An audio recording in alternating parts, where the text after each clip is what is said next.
Good morning everyone. So I hope whatever we have solved in the last few video, you people are understanding it. In maths you need to do practice, so don't forget to practice. We have discussed ratio in the last class. Some questions are left in that exercise, and today we will start a new exercise of proportion. तो मैंने आपको ratio में बताया था कि किसी भी दो क्वांटिटी का डिवीजन, जब हम किसी दो क्वांटिटी को कंपेयर करते हैं तो हम उन दोनों क्वांटिटी को डिवाइड करते हैं, and while doing so we get a ratio. I told you about its symbol and I told you some condition that it is a unitless. You can divide or add same number in a ratio. You can divide or multiply same number in the ratio and most of the other things. So today we will start. We'll do some questions that are left in that exercise, and then we will move towards proportion. So let's start the. Yes, class 7. In the last video, we have solved up to question number 17, and I have given you homework of question number 18 and 19. Now 3 questions are left in this exercise that are 20, 21 and 22. 20 and 21 will be solved in the same way, since 21 is little bit different or difficult. So I am solving 21 here. And as I am solving 21 here, you will solve question number 20 as homework. Okay everyone? So let us start from question number 21. First we will read the question from the book. If L is to M, it is given L is to M is equal to 2 whole 1 upon 2 is to 1 whole 2 upon 3, and M is to N, and M is to N is given as 1 whole 1 upon 4 is to 3 whole 1 upon 2. Then they are asking to find L is to M is to N. You need to find this. You have to find this, and these two things are given. So what we do? Whenever we have, this is what type of fraction? This is mixed fraction. So whenever we have a mixed fraction, we first convert it into improper fraction, and then in the improper fraction we took LCM of denominator, and whatever we get the LCM of denominator, we multiply both the terms of the ratio to that LCM. Okay, you understanding? First हम क्या करेंगे, mix fraction को improper में change करेंगे. Improper में change करने के बाद जो डिनोमिनेटर होगा उसका एलसीएम लेंगे, और रेशियो के जो दोनों टर्म होते हैं, दोनों टर्म मैंने आपको बताया था ना, एंटीसीडेंट और कंसीक्वेंट, तो एंटीसीडेंट और कंसीक्वेंट दोनों को उस एलसीएम से मल्टीप्लाई करेंगे. मल्टीप्लाई करने के बाद आपका हमेशा डिनोमिनेटर कैंसिल हो जाएगा और वो फ्रैक्शन होल नंबर में चेंज हो जाएगा. ठीक है, तो सबसे पहले हम क्या करेंगे, हम इसको इम्प्रॉपर में चेंज करेंगे. 2 2 ज़ा 4, 4 1 ज़ा 5 अपॉन 2, 4 + 1 5 अपॉन 2 इज टू 3 1 ज़ा 3 + 2 5 अपॉन 3.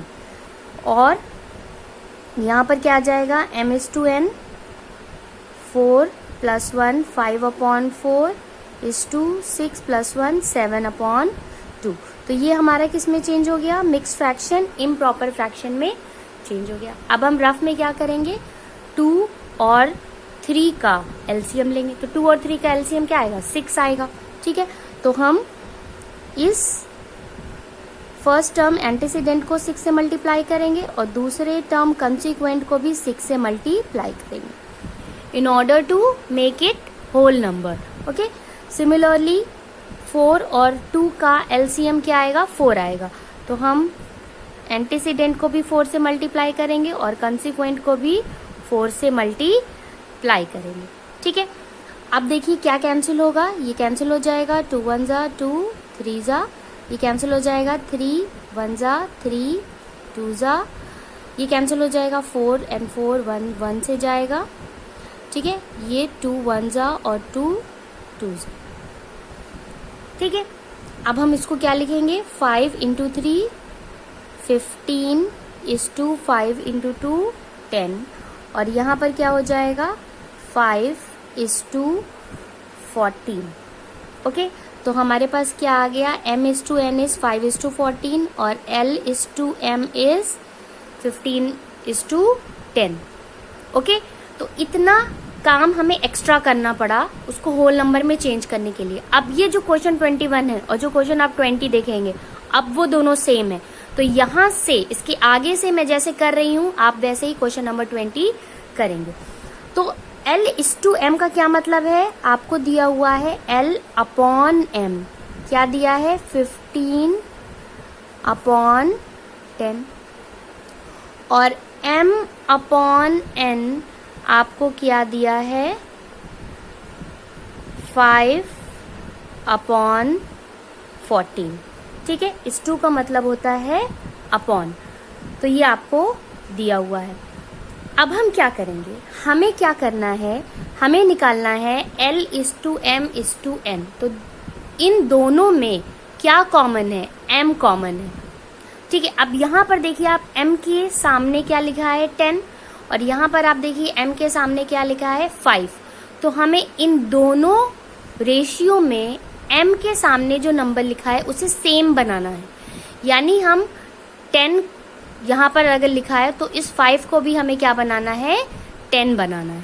तो इस 5 को 10 बनाने के लिए हम क्या करेंगे, इसको हम 2 से मल्टीप्लाई करेंगे। अगर हम यहाँ पे 10 लाना चाहते हैं तो हमें 5 को क्या करना पड़ेगा, 2 से मल्टीप्लाई करना पड़ेगा। और रेशियो के किसी भी टर्म में, दोनों टर्म में आप सेम नंबर से मल्टीप्लाई भी कर सकते हैं और डिवाइड भी कर सकते हैं। तो आप लिखेंगे here, so I have written we make m equal to 10 in each ratio, यानी इन दोनों रेशियो में हम m को किसके बराबर बनाएंगे, 10 के बराबर बनाएंगे।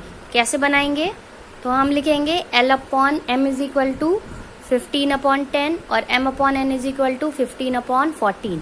अब हमें दोनों रेशियो में M को 10 बनाना है, तो हम इस वाले रेशियो में ऊपर नीचे सेम नंबर 2 से मल्टीप्लाई करेंगे। 2 से क्यों कर रहे हैं, क्योंकि 5 2 ज़ा 10 होता है। तो ये आ जाएगा आपका 10 अपॉन 28।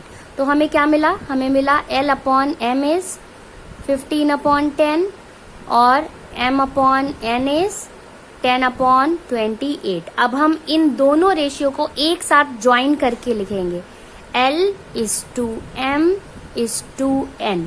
अब आप देखिए L के सामने क्या लिखा है 15, तो यहाँ पे 15 लिखेंगे। M के सामने दोनों में क्या लिखा है 10, तो M के सामने 10 लिखेंगे, और N के सामने 28 लिखा है तो N की प्लेस पर हम 28 लिखेंगे। ये बहुत इजी है। आपको क्या करना है, आपको दोनों ही रेशियो में जो बीच वाला नंबर होता है, जैसे A is to B is to C, तो B यहाँ पर M था तो M को दोनों रेशियो में सेम बना लेंगे। सेम बनाने के बाद हम सबको एक साथ मिला के लिख देंगे, लिखेंगे L is to M is to N। L के सामने जो लिखा है L की जगह पे वो लिखेंगे, M के सामने जो लिखा है M की जगह पे वो लिखेंगे, और N के सामने जो लिखा है N की प्लेस पे वो लिखेंगे। तो हमारे पास आ गया L is to M is to N is 15 is to 10 is to 28, and this is your answer. Okay, similarly you will do question number 20 as homework. Okay everyone, now we will solve question number 22. इसमें पूछा है which is greater, तो हम solve करते हैं part 2 क्योंकि ये थोड़ा सा डिफिकल्ट है। पार्ट 1 आप लोग करेंगे। तो 11 is to 21 और 19 is to 28। आपको बताना है कि इन दोनों रेशियो में से कौन सा बड़ा है। क्वेश्चन नंबर 22 का पार्ट 1 होमवर्क है। ओके, 2 मैं यहाँ पे सॉल्व कराऊंगी। तो आपको बताना है कि इन दोनों में से कौन सा रेशियो बड़ा है। तो इसको सॉल्व करने के लिए हम क्या करेंगे, पहले रेशियो को अपॉन में करके लिखेंगे। ये है 11 is to 21, इसका मतलब है 11 अपॉन 21 एंड 19 अपॉन 28। अब इन दोनों में जो डिनोमिनेटर होगा उसका हम क्या लेंगे, एलसीएम। क्या लेंगे, LCM। तो डिनोमिनेटर है 21 और 28, हम LCM लेते हैं, 7 से जाएगा, 7 3 जा 7 4 जा, तो LCM कितना आ जाएगा, 7 इंटू 3 21 और 21 इंटू 4 आ जाएगा आपका 84।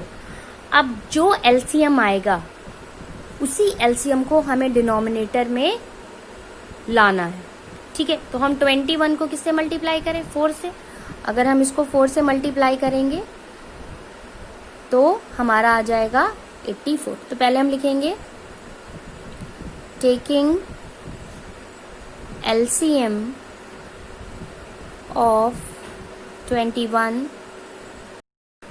and 28. So LCM becomes, LCM is equal to 84.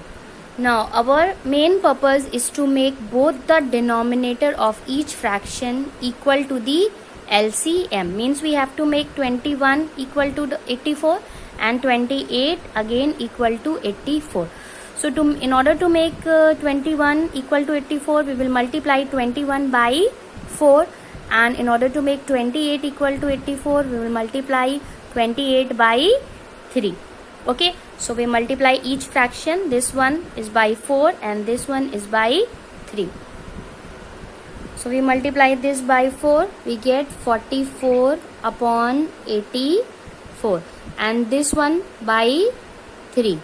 So we get 28 into 3 84 and 19 into 3 57. Now both the fraction becomes equivalent fraction, okay, in which denominator is same. Now by seeing the numerator you will came to know which one is greater. So which one is greater?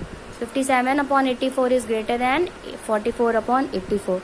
So you will write therefore 57 upon 84 is greater to 44 upon 84. And you will give the answer in actual form which is given in question. So 57 upon 84 is equivalent to what?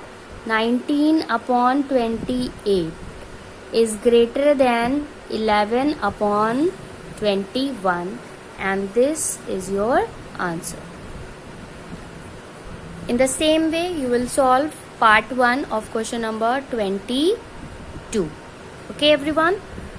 Now we will come towards the next topic of this chapter, ratio and proportion, which is proportion. So first we discuss what is proportion. So what is proportion? What we discussed in ratio? We discussed the ratio of two quantity is their division. Suppose two quantities are A and B, and if we divide A upon B, so we get ratio. To compare two quantities, we divide them and we get ratio, and it is represented by A is to B. Now, proportion is what? If two ratios become equal, suppose A upon B is equal to C upon D.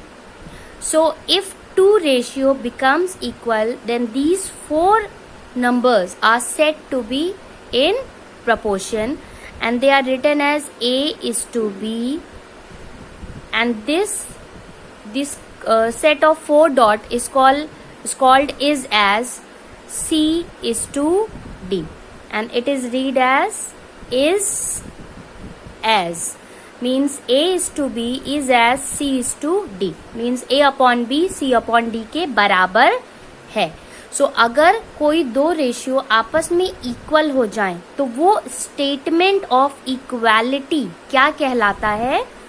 Proportion. what I said if two ratios become equal, अगर कोई भी दो ratio equal हो जाएं तो जो statement होता है इक्वालिटी का, उसी स्टेटमेंट को बोलते हैं प्रपोर्शन. तो प्रपोर्शन में 3 या 4 क्वांटिटीज होती हैं जो ये बताती हैं कि सारी क्वांटिटीज आपस में एक दूसरे के, उनका रेशियो आपस में एक दूसरे के बराबर है. So it is called A is to B is as C is to C. ये जो 4 डॉट्स होती हैं ये रिप्रेजेंट करती हैं प्रपोर्शन को. ये क्या रिप्रेजेंट करती हैं? प्रपोर्शन को. और इसको रीड करते हैं is as. तो अगर आप मान लीजिए चार क्वांटिटी हैं x, y, z और k, तो अगर ये चारों क्वांटिटी प्रपोर्शन में है, प्रपोर्शन का मतलब क्या हुआ, दो दो के रेशियो बराबर है, तो आप इसको लिखेंगे x is to y is as z is to k।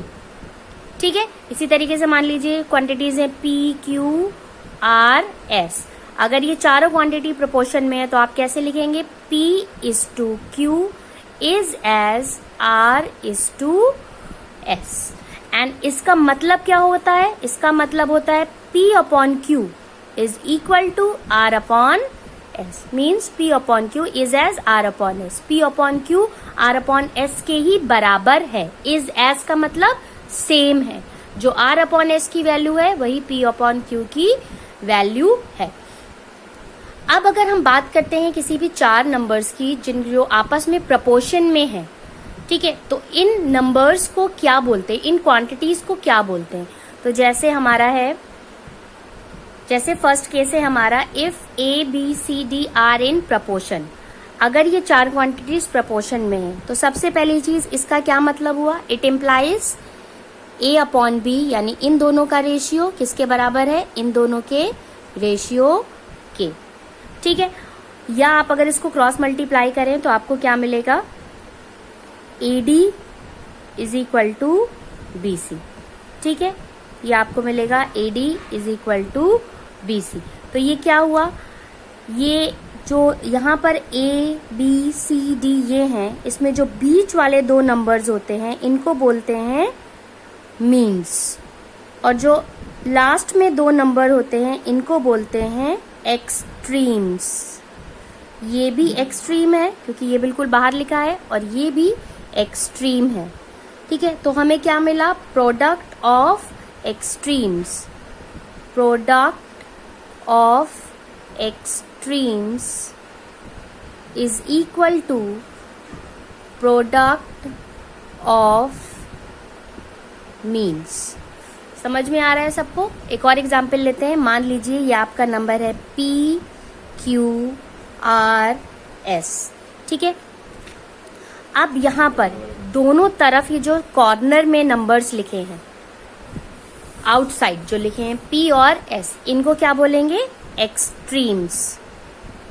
ये भी एक्सट्रीम है, ये भी एक्सट्रीम है, और जो बीच में लिखे हैं इनसाइड, इनको क्या बोलेंगे, मीन्स। ओके, तो अगर ये चार क्वांटिटीज आपस में प्रपोर्शन में हैं, दे आर इन प्रपोर्शन, इसका मतलब क्या होगा कि product of extremes is equal to product of means. Product का मतलब मल्टीप्लिकेशन, यानी एक्सट्रीम्स का मल्टीप्लिकेशन किसके बराबर होगा, मीन्स के मल्टीप्लिकेशन के बराबर होगा। और ये फॉर्मूला बहुत इंपॉर्टेंट है, इसी फॉर्मूले को यूज करके आप प्रपोर्शन के हर एक क्वेश्चन को सॉल्व करेंगे। Okay, you will use only this formula to solve each and every question of proportion. If any four numbers are in proportion, then product of extremes is equal to product of means. Which numbers are extreme? That are written in the corner, and that those numbers that are written in between these two numbers are called means. Okay, so these two P and S are extreme and Q and R are means. Suppose अगर if it is given कि 12, 4, 6 and 13 are in proportion, suppose, तो इसका क्या मतलब होगा, product of extreme यानी 12 into 13 is must equal to 4 into 6। और अगर ऐसा नहीं है तो वो दोनों प्रपोर्शन में नहीं होंगे, और अगर आपस में इक्वल हैं तो वो प्रपोर्शन में होंगे। Next we will discuss second case. तो सेकेंड केस है हमारा, इन A is to B is as C is to C, C is to D, then D is called the fourth proportion to A, B and C। यानी ये जो numbers होते हैं इसमें जो फोर्थ वन वाला नंबर होता है जो लास्ट में लिखा होता है उसको बोलते हैं A, B, C का फोर्थ प्रपोर्शन। मान लीजिए आपको नंबर दिया है 2, 4, 6 और 7 और आपसे कहा जाए they are in proportion to each other, so 7 is called the fourth proportion to 2, 4 and 6. तो ये क्यों फोर्थ प्रपोर्शन इन्हीं ने यहाँ पर आपको समझाया है. क्वेश्चन में आपको 3 नंबर दिए होंगे 2, 3, 6 और कहेंगे इनका फोर्थ प्रपोर्शन निकालिए. ठीक है, तो इनका फोर्थ प्रपोर्शन क्या होगा, वो नंबर जो इन दोनों के रेशियो के बराबर होगा इससे डिवाइड करके. Okay, so fourth proportion will be the last number which is written in the extreme. Okay, everyone. Now we have third case. If A is to B is equal to B is to C, then A, B, C are in continued proportion. Here, what is difference between the first two cases and this third case? In first two case, we said A is to B is as C is to D. Here, all the 4 numbers are different. But if 2 numbers of them are same, means are same, A, B and C, only 3 numbers are there and A is to B is as B is to C, then A, B, C are said to be in continued proportion. ठीक है, यानी कि 2, 3, 4 अगर ये continued proportion में होंगे तो 2/3, 3/4 के बराबर होगा. यहाँ पर ऐसा नहीं है क्योंकि ये कंटिन्यूड प्रपोर्शन में नहीं है. So if any 3 numbers are in continued proportion then we should have A/B is equal to B/C. Now the next term B is the mean proportion and mean proportion B is equal to under root AC. तो हमें एक और formula मिल गया कि mean proportion B किसके बराबर होता है, अंडर रूट AC के बराबर होता है. अब ये सारे केसेस को जो हमने डिस्कस किया है we will use in each and every question of next exercise 7B. So let us start solving exercise 7B. Now see question number 1 of exercise 7B. Here it is given, which of following statements are true? You need to tell whether the given statements are true or not. See question number 1 part 1. 51 is to 68 is equal to 85 is to 105. So let us find whether they are equal or not. So 51 is to 68 means upon 51 upon 68 is equal to. So 51 और 68 किसकी table में आते हैं, both are comes in table of 17. तो हम 17 से cancel करें इसको, 17 3s and 17 4s. So its value becomes equal to 3/4. Now let us find 85 upon 102. Again both comes in the table of 17. 17 5s and 17 6s. So its value become equal to 5/6. Now you can see 51/68 is 3/4 and 85/102 is 5/6. Are they equal? No, they are not equal. But in statement it is given they are equal.